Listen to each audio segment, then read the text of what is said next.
팰리세이드가 너무 이제 디젤이 시끄러우니까 좀 조용하면서 좀 실용적인 차량을 소개시켜달라고 했잖아. 네. 소렌토 4세대 가솔린 모델. 그러니까 아까 팰리세이드 모델보다는 확실하게 조용하다. 이제 외부 디자인 같은 경우에는 우리가 며칠 전에도 이 소렌토 4세대 모델들을 한번 리뷰를 해드렸으니까 우리 구독자분들은 이 외부 디자인은 거의 다 알 거라고 생각을 하고, 내가 실제로 소렌토를 최근에 며칠을 타고 다녔어. 소렌토에 대한 장단점을 내가 좀 확실하게 알고 있거든. 그러니까 실내 한번 타서 얘기해보자. 첫 번째로 내가 소렌토를 타면서 느낀 건데, 이거는 지금 사이드에 발받침 하는 게 있잖아. 이게 없으면 좀 많이 불편할 수 있겠다라는 생각이 들더라고.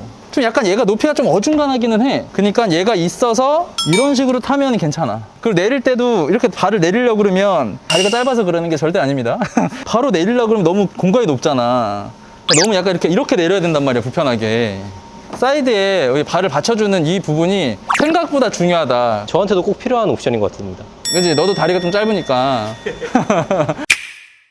운전을 해보면 앞좌석은 괜찮아. 근데 방지턱을 넘어갈 때 타이밍이 딱 잘못 맞으면 뒷좌석이 엄청 뛰는 느낌이 나. 아까 제가 조금 시승을 해봤잖아요. 서스펜션이 단단해서 약간 통통 튀는 느낌이 들었어요. 그러니까 생각보다 이 차가 무게가 있으니까 그러지 않을 것 같다는 생각을 하는데, 방지턱 넘어가는 이런 요철 넘어갈 때 승차감이 좀 아쉬울 수 있겠다라는 생각이 들었고, 대신에 이제 이 차 같은 경우에는 차가 아무래도 크잖아. 짐도 좀 실어보고 내려보고 했거든. 근데 짐 실어놔도 트렁크 공간이 굉장히 여유있게 남더라고. 공간 자체의 활용도는 굉장히 좋다. 그리고 내가 이 미션으로 된 거 있잖아. 이 미션의 차량을 내가 운전해본 적이 별로 없어. 근데 이번에 운전을 해보는데, 아무래도 내가 처음 운전하는 거니까 그렇긴 하겠지만 좀 헷갈려. 오른쪽이 드라이브고 왼쪽이 R이란 말이야. 쭉 주차를 하려고 하다 이걸 한 번 더 이쪽으로 내가 돌리는 경우가 있더라고. 적응이 안 돼 있는 상태에서는 이 미션 돌리는 게 좀 헷갈리더라. 나중에 이제 뭐 적응이 되겠지, 당연히. 뭐 이렇게 돌리는 게. 그 적응이 되기 전까지는, 만약 이런 미션의 차량을 처음 사시는 고객님들이라고 하면 적응되기 전까지는 좀 조심해서 운전하시는 게 나을 것 같아. 후진해야 되는 드라이브 밟고 이런 사고 날 수 있으니까. 뭐 나만의 문제일 수도 있어. 나이가 좀 드셔서.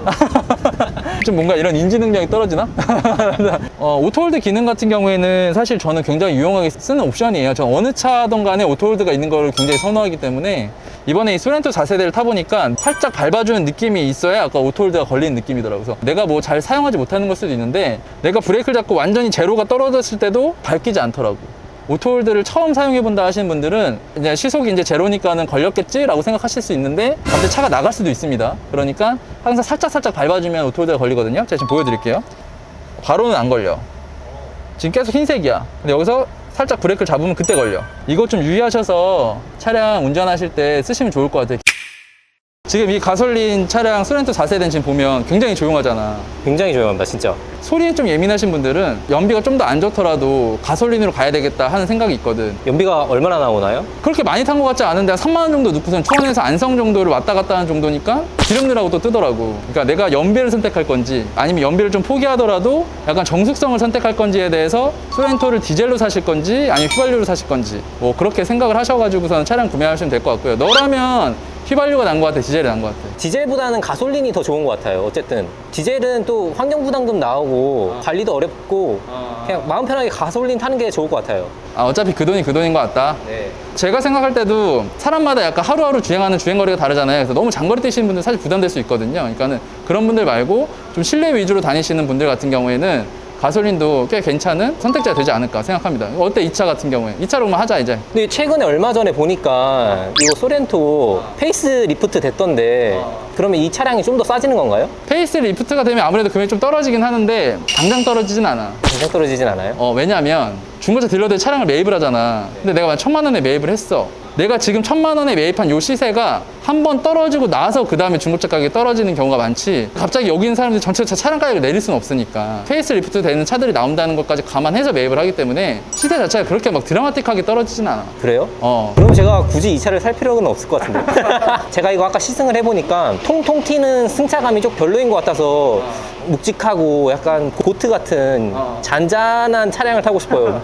아, 보트처럼 예. 약간 잔잔하면서 연비도 좀 좋고 승차감도 괜찮은. 알겠어. 그러면 내가 또 추천해줄 차가 하나 있거든. 근데 그 차는 진짜 마음에 들 것 같아. 어떤 건지 빨리 보고 싶어요. 아, 그래, 보러 가자. 마지막 추천 차량, 연비가 좋은 차를 소개시켜달라고 했잖아. 네. 그래서 굉장히 연비가 좋으면서도 3천만 원대에 내가 좀 하차감도 누릴 수 있는 차. 와, 이거 뭘 것 같아? 예상이 되긴 하는데 한때는 좀 잘 나갔는데 지금은 조금 길바닥에서 많이 볼 수 있는 차. 아니야, 길바닥에서 많이 못 봐. 나름 비싸다고. 3천만 원에 넘어가는 게 중고차 시세에서 꽤 비싼 차야. 그래도 이제 30대가 넘어가면서 내가 좀 여유 있는 30대 분들이 뭐 내가 좀 세단이면서 연비가 좋았으면 좋겠다 라고 생각하시는 분들한테 추천해드린 차는 바로 뒤에 보이는 그랜저 IG 하이브리드. 내가 이제 일반 그랜저 IG 같은 경우는 몇 번 영상에서 다룬 적이 있는데, 그랜저 IG 하이브리드는 처음 다뤄보는 것 같거든? 이거 이후에도 T형 모델들이 나왔는데, 그래도 이 차량을 봤을 때 구형 T카다 뭐 이런 느낌은 들지 않는 것 같아. 아직까지는 구형의 느낌도 없으면서 연비도 충분히 가져갈 수 있는 거지. 디자인만 딱 봤을 때는 너가 지금 생각하는 그랜저 IG 하이브리드의 디자인은 어떤 것 같아? 그랜저 IG에서 페이스 리프트된 모델이잖아요. 그치? 이 새로운 버전이 조금 더 저한테는 신세대 느낌이 나는 것 같아요. 아, 그러니까 좀 더 약간 젊은 층을 겨냥한 디자인인 것 같다. 예. 이 전 모델보다는. 네. 근데 뭐 나는 이 디자인 자체가 그렇게 나쁜 것 같지는 않아. 괜찮다고 느껴지는 부분도 있고, 그리고 그랜저라는 브랜드 이런 네임밸류가 주는 게 좀 더 30대에서도 한 후반 정도? 중후반 정도 돼야지 탈 수 있는 차의 느낌이라는 게 좀 강했는데, 아무래도 그렇게 가져가다 보면 현대에서도 너무 나이가 있는 사람들만 위주로 해가지고 포커스를 맞추면 차량 판매량이 좀 떨어질 거 아니야. 그러니까 예전보다는 확실하게 좀 연령층을 낮춘 느낌? 실내 한번 보여줄게. 이제 흰색과 베이지색으로 해서 투톤으로 지금 보여지는데, 실내는 딱 들어왔을 때 이쁘다는 느낌이 딱 들지. 실내는 확실히 이쁩니다, 진짜. 그지? 실내는 좀 굉장히 좀 깔끔하다, 이쁘다, 뭐 이런 생각이 들고, 지금 시동 킨 거야. 하이브리드의 장점은 시동을 켜도 소리가 굉장히 좀 조용하다. 지금처럼 뭐 이제 우웅 하면서 돌아갈 때가 있는데, 이때가 아니라 그냥 전기로만 시동 걸렸을 때 있잖아. 나 지금 시동 켜진 거야? 꺼진 거야? 이걸 한 번씩 내가 한번 보게 돼. 너무 조용하니까. 이게 완전 신형 모델은 아니지만 이런 화면 같은 것도 큼직큼직하고, 일단 내비게이션이 엄청 크게 느껴진다. 실질적으로 내가 보는 이 시인성 같은 경우에는 좀 차이가 많이 나는구나 라는 생각이 들고, 요 지금 계기판, 전자 계기판을 많이 보거든. 그래서 지금 깜빡이 켜보면 우회전 깜빡이 켜면 우측에 이런 식으로 화면이 나오거든, 요즘에는. 이 사각지대를 막아놓은 이 기술은 진짜 좋은 것 같아. 이런 옵션들이 생기면서 사각지대 사고율이 좀 많이 떨어지지 않았을까? 확실히 많이 떨어졌다고 하더라고요. 그러니까 실제로 내가 봐도 많이 떨어질 수밖에 없을 것 같아. 너무 잘 보여, 요즘에는.